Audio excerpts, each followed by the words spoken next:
کی عظمت اور اس کی کبریائی اور اس کی بڑائی کو اپنے اس جہان کے اندر قائم کرنے کے لیے ہے۔ تو اللہ تعالیٰ کو ماننا اور اس کو تسلیم کرنا، اللہ تعالیٰ کو ماننا اور تسلیم کرنا بنیادی طور پر بہت ساروں کا دعویٰ ہے۔ حقیقت تو یہ ہے کہ دنیا کی بہت بڑی اکثریت ایسی ہے آج جس کو مادیت کا دور کہا جاتا ہے، آج بھی اکثریت ایسی ہے جو اللہ تعالیٰ کو مانتی ہے۔ یہاں پر ہمیں قرآن کھولنا ہے۔ اللہ تعالیٰ کو ماننا کوئی مطلب نہیں ہے، یہ قرآن ہے۔ وَمَا يُؤْمِنُ أَكْثَرُهُم بِاللَّهِ إِلَّا وَهُم مُشْرِكُونَ۔ خدا کو ماننا کس طرح؟ سائنٹسٹوں کی طرح۔ خدا کو ماننا کس طرح؟ وہ جو اس کے سوا بہت ساروں کو بھی پوچھنے لگتے ہیں خدا کے سوا خدا کو ماننا کس انداز میں؟ یہ خدا کو ماننا انبیاء کے طریقے پر۔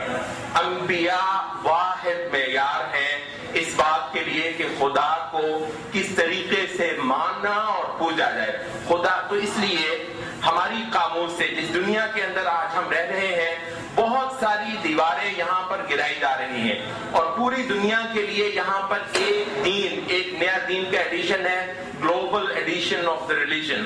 تو وہ یہاں پہ لانے کی بے شمار کوششیں ہو رہی ہیں۔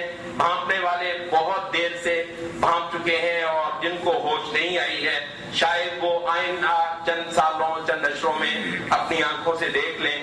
تو اللہ تعالیٰ کو ماننا اور اس کو تسلیم کرنا ہماری قاموس سے، ہماری ڈکشنری سے خارج ہو جانا چاہیے اگر ہم لوگ قرآن پڑھتے ہیں۔ اللہ کو ماننا اس طریقے سے جو انبیاء نے دیا ہے، اس کے سوا اللہ کو ماننے میں بہت ساری اقوام کا دعویٰ پایا جاتا ہے۔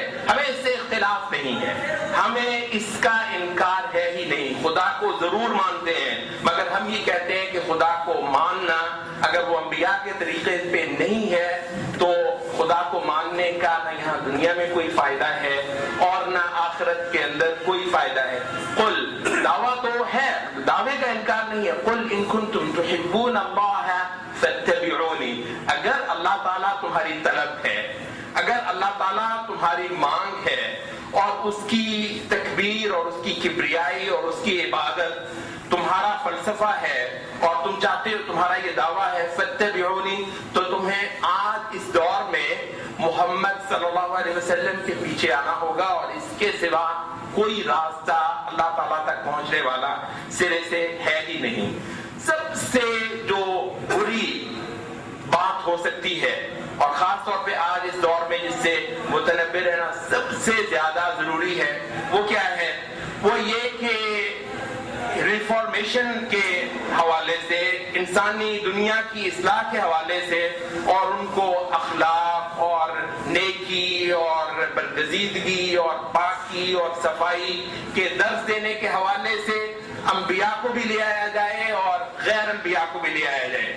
وہ جو انبیاء جو اللہ تعالیٰ کی طرف سے مہر لگا کے بھیجے گئے تھے ان کو بھی اسی صف میں کھڑا کر دیا جائے، اور انسانی تاریخ کے اور بہت سارے مصلحین جو کہ انبیاء کے پیروکار نہیں ان کو بھی سب کو اکٹھا کر دیا جائے، اور یہ انسانیت کے محسنوں کی صورت میں سب سے برا انسان وہ ہے جو انبیاء کے ساتھ غیر انبیاء کو ہدایت کے حوالے سے اکٹھا کر دے اور ایک جگہ کھڑا کر دے۔